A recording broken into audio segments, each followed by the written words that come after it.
ইউক্রেনে রুশ হামলার হাজার দিন ছাড়ালো।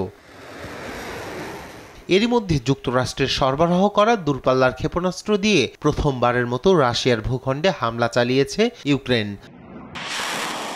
রুশ প্রতিরক্ষা মন্ত্রণালয় জানায়, স্থানীয় সময় মঙ্গলবার বিকেলে রাশিয়ার ব্রানাস্ক এলাকায় এটিসিএমএস ব্যবস্থায় 5টি ক্ষেপণাস্ত্র ছুড়ে ইউক্রেন সেগুলোর সবকটি লক্ষ্যবস্তুতে আঘাত হানার আগেই ধ্বংস করা হয়। তবে ক্ষেপণাস্ত্রের ধ্বংসাবশেষের আঘাতে ওই এলাকায় একটি সামরিক স্থাপনায় আগুন ধরে যায়, তবে এতে কেউ হতাহত হয়নি।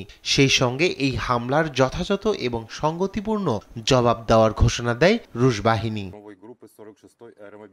রুশ মন্ত্রণালয়ের এই বক্তব্যের আগে ইউক্রেনের সামরিক বাহিনী জানায়, রাশিয়ার 100 কিলোমিটার ভিতরে ব্রানাস্ক এলাকায় একটি গোলাবারুদের গুদামে হামলা চালিয়েছে তারা। ওই হামলায় এটিসিএমএস ব্যবহার করা হয়েছে কিনা সে বিষয়ে নিশ্চিত করেনি ইউক্রেন। এদিকে জটিল এই পরিস্থিতির মধ্যে যুদ্ধের সহস্রতম দিন উপলক্ষে ইউরোপীয় পার্লামেন্টে ভাষণ দিয়েছেন ইউক্রেনের প্রেসিডেন্ট ভলোদিমির জেলেনস্কি।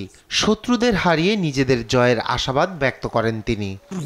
কে শেষ পর্যন্ত জিতবে যুদ্ধের এই পর্যায়ে এসে তা নির্ধারণ করা হচ্ছে। হয় শত্রুদের হারিয়ে আমরা জিতব, না হয় ইউক্রেনীয় ও ইউরোপীয়দের বিরুদ্ধে শত্রুরা জিতবে। বাইডেনের অনুমতির পর ইউক্রেন যে দূরপাল্লার ক্ষেপণাস্ত্র দিয়ে হামলা চালাতে পারে সে আশঙ্কা আগেই করেছিল রাশিয়া। এজন্য মঙ্গলবার নিজেদের পরমাণু নীতিতে পরিবর্তন এনেছেন দেশটির প্রেসিডেন্ট ভ্লাদিমির পুতিন। নতুন নীতিতে বলা হয়, পারমাণবিক শক্তিধর কোনো দেশের সমর্থন নিয়ে রাশিয়ায় ক্ষেপণাস্ত্র হামলা চালানো হলে পাল্টা জবাবে পারমাণবিক অস্ত্র ব্যবহার করতে পারবে মস্কো। শুধু তাই নয়, কোনো জোটের সদস্য দেশ যদি রাশিয়ার বিরুদ্ধে আগ্রাসন চালায় তাহলে পুরো জোটই এই আগ্রাসন চালিয়েছে বলে বিবেচনা করতে পারবে ক্রেমলিন। জো বাইডেন রাশিয়ার ভিতরে যুক্তরাষ্ট্রের সরবরাহকৃত ক্ষেপণাস্ত্র দিয়ে হামলা করার অনুমতি দেওয়ায় নতুন মাত্রায় দুই দেশের সংঘাত ছড়িয়ে পড়ার আশঙ্কা করছেন বিশ্লেষকরা। এছাড়া এ ঘটনায় চটেছেন যুক্তরাষ্ট্রের নবনির্বাচিত প্রেসিডেন্ট ডোনাল্ড ট্রাম্পের শিবিরও।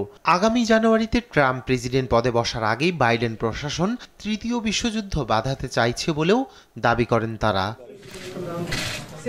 রায়হান কবির শুভ্র, নিউজ ডেস্ক, দেশ টিভি।